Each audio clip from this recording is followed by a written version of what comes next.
సామాజిక న్యాయానికి champion Congress party. ఆ కాంగ్రెస్ పార్టీలో పుట్టి పెరిగిన వ్యక్తిగా నేను కానీ, గౌరవ మంత్రి లక్ష్మణ్ కుమార్ గారు కానీ ఎటువంటి దురుద్దేశాలు, మాకు పార్టీకి సంక్షేమం తప్ప ఇంకొకటి లేదు.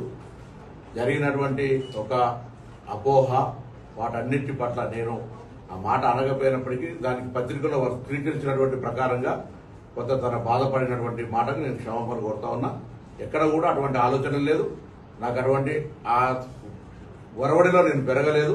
కాంగ్రెస్ పార్టీ నాకు ఆ సంస్కృతిలో నేర్పలేదు. కాబట్టి నేను తప్పకుండా ఈరోజు తెలంగాణలో కానీ దేశంలో రాహుల్ గాంధీ గారు సామాజిక న్యాయం కోసం పోరాడే సందర్భంలో వ్యక్తిగతమైన అంశాలన్నీ పక్కన ఉంచి కాంగ్రెస్ పార్టీ సామాజిక న్యాయానికి జరిగే దాని లోపల ఒక బలహీన వర్గాల బిడ్డగా ఈ రోజు తెలంగాణ రేవంత్ రెడ్డి గారి నాయకత్వంలో, పిసిసి అధ్యక్షుడు మహేష్ కుమార్ గౌడ్ గారి నాయకత్వంలో, రాహుల్ గాంధీ గారి సూచన మేరకు ఏదైతే 42% రిజర్వేషన్ పోరాటం జరుగుతుందో సామాజిక న్యాయం, నిన్న ఉదాహరణకు బీజేపీ అధ్యక్షుడు కూడా మాట్లాడే సందర్భం లోపల 84% వర్గానికి వ్యతిరేకంగా మాట్లాడద్దనే మాట చెప్తున్నాం తప్ప మేమంతా ఐక్యంగా కాంగ్రెస్ పార్టీ రేపు భవిష్యత్తులో రాహుల్ గాంధీ గారి నాయకత్వంలో పనిచేసే వాళ్ళని తప్ప ఇంకోటి కాదు.